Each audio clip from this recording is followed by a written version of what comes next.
আমি এই জায়গাত ভোট দি আছো, এই জায়গার ভোটার আমি।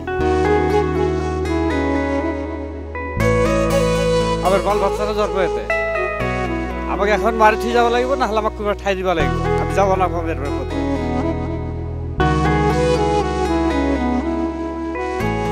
হয়, আজি পাইকান সংৰক্ষিত বনাঞ্চলৰ উচ্ছেদ হোৱাৰ কথা আছিল আৰু আজি নিৰ্ধাৰণ কৰিছিল উচ্ছেদ কৰাৰ দিনটো। কিন্তু কালি যিহেতু মুখ্যমন্ত্ৰীয়ে ঘোষণা কৰিছিল আজি মুছলমানসকলৰ আচলতে যে পবিত্ৰ আজি যি শুকুৰবাৰ আৰু যে সেই জুম্মান নামাজ আছে, আৰু সেই জুম্মান নামাজৰ কাৰণে ধৰ্মীয় অনুভূতিৰ প্ৰতি আচলতে তেওঁলোকে কথাটো বিবেচনা কৰি আজিৰ যি উচ্ছেদ কাৰ্য আছিল সেই উচ্ছেদ কাৰ্য আচলতে স্থগিত ৰাখিছে। কাইলৈ হ'ব পাইকান বনাঞ্চলত সংৰক্ষিত বনাঞ্চলত উচ্ছেদ। আৰু এই মুহূৰ্তত মই বিদ্যাপাৰা বেতবাৰীত আছোঁ আৰু ইয়াৰ পৰিৱেশ দেখুৱাইছোঁ। ইতিমধ্যে মই পুনৰবাৰ কৈছোঁ যে ইয়াৰ প্ৰায় 80-90% লোক ইতিমধ্যে তেওঁলোকৰ ঘৰ ভাঙি গুচি গৈছে।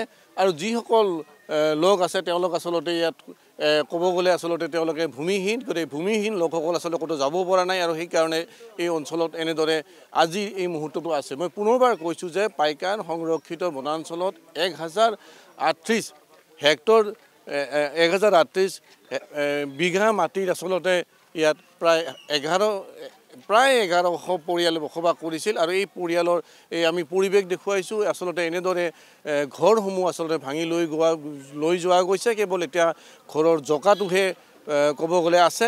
আৰু আমি কথা পাতিবলৈ চেষ্টা কৰিম। মই পুনৰবাৰ কৈছোঁ যে যিহেতু আজি উচ্ছেদ হোৱা কথা আছিল আৰু মুখ্যমন্ত্ৰীগৰাকীয়ে আছিল যিটো আজি জুম্মাৰ নামাজ, আৰু সেই জুম্মাৰ নামাজৰ পৰিপ্ৰেক্ষিতত আচলতে আজি উচ্ছেদ কাৰ্য বন্ধ কৰিছে। মই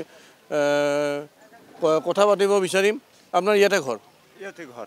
পিছত ঘৰ ভাঙিছে?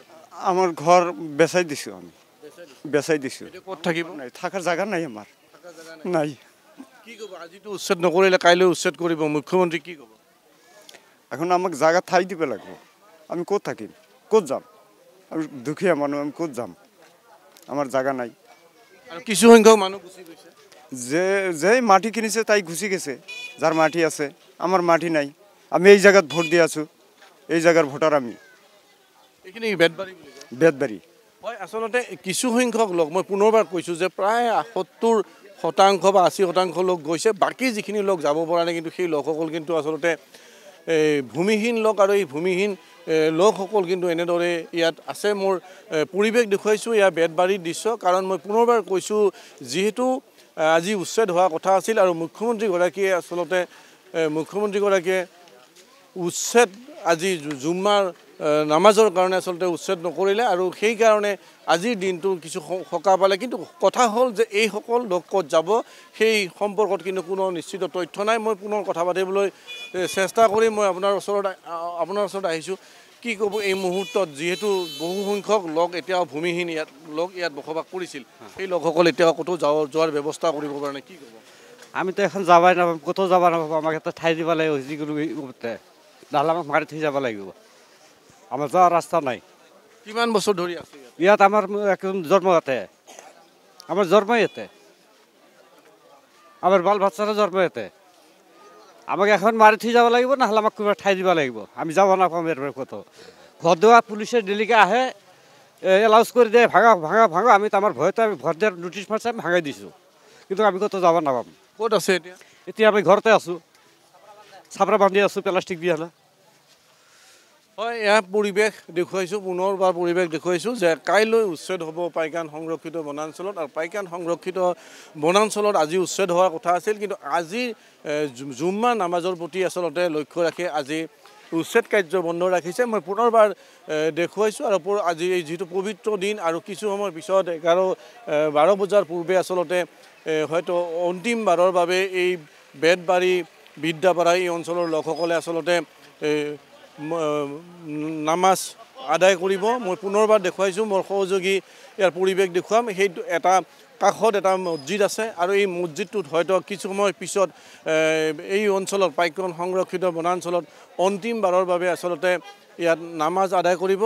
আৰু এই লৈ আচলতে যথেষ্ট লোকসকল আৱেগিক হৈ পৰিছে। কাৰণ আমাৰ এগৰাকী সতীৰ্থ সাংবাদিক আছে, আৰু এই সাংবাদিকগৰাকীৰো আচলতে এই উচ্ছেদত ৱেব পৰ্টেলৰ এগৰাকী সাংবাদিক, তেওঁ উচ্ছেদত আচলতে ঘৰ দুৱাৰ ভাঙিবলগীয়া হৈছে। কি ক'ব আজি এই মুহূৰ্তত? আজি দিনটোৱে অন্তিম দিন আৰু গাঁৱত হয়, এইটো দুখেৰ বিষয়।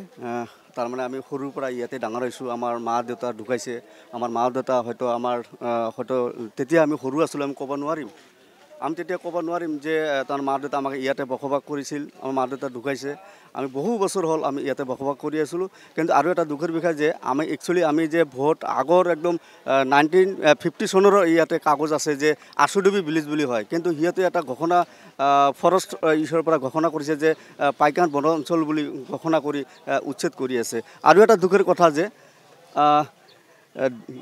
দৈনিক দুবাৰ তিনিবাৰ কৰি কৃষ্ণাই ৰেঞ্জৰৰ পৰা মাইকিং কৰে আৰু আহে। আৰু সেই মানুহবিলাকে আতংক হোৱাৰ পিছতে কিন্তু এজন মানুহ কিন্তু ভয়তে কিন্তু এজন মানুহ মৃত্যুবৰণ কৰিলে। হয়, আমি ইয়াৰ পৰিৱেশ দেখুৱাম আৰু এয়া দেখুৱাইছোঁ আচলতে এটা মছজিদ। আৰু এই মছজিদত হয়তো গাঁওখনত আজি জুম্মাৰ শেষটো নামাজ কিছু সময়ৰ পিছতে ইয়াত নামাজ পঢ়িব। ইয়াৰ যিহেতু আজি কেৱল জুম্মাৰ নামাজৰ কাৰণে আজি উচ্ছেদ স্থগিত ৰাখিছিল। কাইলৈ পাইকান সংৰক্ষিত বনাঞ্চলত পুনৰ উচ্ছেদ হ'ব। আৰু এই মছজিদত মোৰ পিছফালে থকা মছজিদত আৰু কিছু সময় পিছতে এই অঞ্চলৰ সংৰক্ষিত বনাঞ্চল বেতবাৰী বিদ্যাপাৰাৰ ৰাইজে অন্তিমটো নামাজ আদায় কৰিব।